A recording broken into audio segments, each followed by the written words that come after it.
क्या बिना मोह के भी कोई जीवन सुंदर और सार्थक हो सकता है?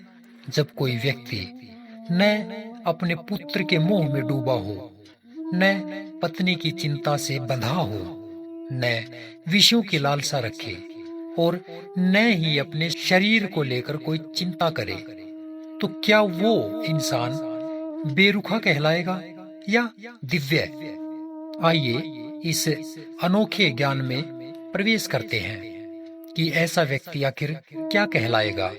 सबसे पहले हम अष्टावक्र जी ने जो ये श्लोक दिया है, इसके अर्थ को जान ले। उसके बाद हम कहानी के माध्यम से आगे समझेंगे। तो श्लोक का अर्थ है, जो व्यक्ति पुत्र, पुत्री और परिवार में आसक्ति नहीं रखता, जो विषयों में कोई कामना नहीं करता, जो अपने शरीर को लेकर भी चिंतित नहीं है और जिसकी भीतरी कोई आशा शेष नहीं बची है, वह ज्ञानी, वह धीर पुरुष, वही वास्तव में शोभायमान होता है, वही शांत और सुंदर होता है। एक समय की बात है, हिमालय की बर्फीली वादियों में एक वृद्ध साधु ध्यान मगन बैठे थे। उनके पास न कोई कमंडल था, न माला, न कोई शिष्य। कोई पूछे, आपका परिवार कहाँ है? तो वो हंसते और कहते, जिसे जाना ही है उसे पकड़े क्यों। ऐसे ही एक बार एक युवा यात्री वहां पहुंचा। उसके चेहरे पर थकान थी, मन में प्रश्नों का तूफान था। युवा बोला, महाराज, आप बिल्कुल अकेले हैं, कोई डर नहीं लगता, कोई अपना नहीं चाहिए?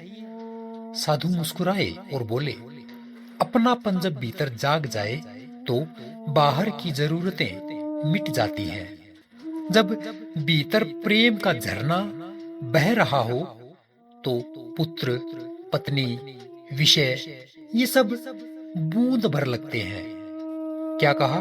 जब भीतर प्रेम का झरना बह रहा हो तो बाहर की हर वस्तु, विषय व्यर्थ के लगते हैं, बूंद के समान लगते हैं। अष्टावक्र जी भी यहाँ यही कह रहे हैं। अज्ञानी यानी संसारी, इनकी अपनी दृष्टि होती है और ज्ञानी की दृष्टि इनसे भिन्न होती है। अज्ञानी यदि अपनी दृष्टि से ज्ञानी को देखेगा तो वह उसे कभी नहीं समझ पाएगा। अज्ञानी व्यक्ति अपने पुत्र, स्त्री, इन सभी के प्रति बड़ा स्नेह दिखाता है। वह हमेशा विषयों की ही कामना करता है तथा अपने शरीर पोषण की ही चिंता करता है। वह हमेशा आशाओं में जीता है। उसके पीछे उसकी आसक्ति और वासनाएं ही हैं। उसके स्वयं के संकीर्ण निहित स्वार्थ हैं, जिससे वह ऐसा कर रहा है। ज्ञानी का भी पुत्र है, स्त्री है, ये सब है। उनके प्रति भी उसका स्नेह होता है, किंतु उनके प्रति उसकी कामनाएं, वासनाएं और पागलपन नहीं होता। वह भी शरीर रक्षण तो करता है, यानी शरीर की रक्षा तो करता है, किंतु उसके रक्षा करने में उसकी चिंता नहीं होती। वह किसी प्रकार की कोई भविष्य की, वर्तमान की, कोई भूतकाल की चिंता नहीं करता। स्वाभाविक रूप से जो अनाग्रह पूर्वक जो होता है उसे वह स्वीकार कर लेता है। ज्ञानी पुरुष सभी आशाओं से मुक्त होता है, जिससे वह स्नेह, क्रम आदि के संकीर्ण दायरे से ऊपर उठ जाता है। केवल ऐसा ज्ञानी ही शोभा पाता है। कह रहे हैं, जो व्यक्ति मोह, इच्छा और आशा से पूर्णतः मुक्त हो जाता है, वह दिखने में भले ही निर्मोही लगे, लेकिन भीतर वह सबसे सुंदर होता है। उसके भीतर कोई आकांक्षा नहीं बचती, न भविष्य के लिए कोई डर होता है, न वर्तमान में कुछ पाने की चाह। वह न विषयों को ढूंढता है, न शरीर के सुख दुख में खोया रहता है। उसे जीवन में कोई शिकायत नहीं होती और यह शांति उसे दिव्यता दे देती है।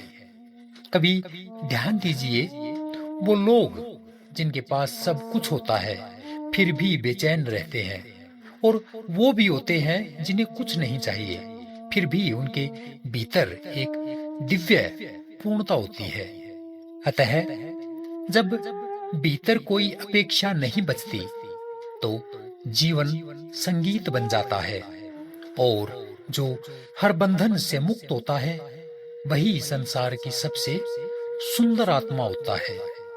इन्हीं सभी बातों के साथ अगले नए सूत्र में कल फिर मिलेंगे। तब तक के लिए नमस्कार।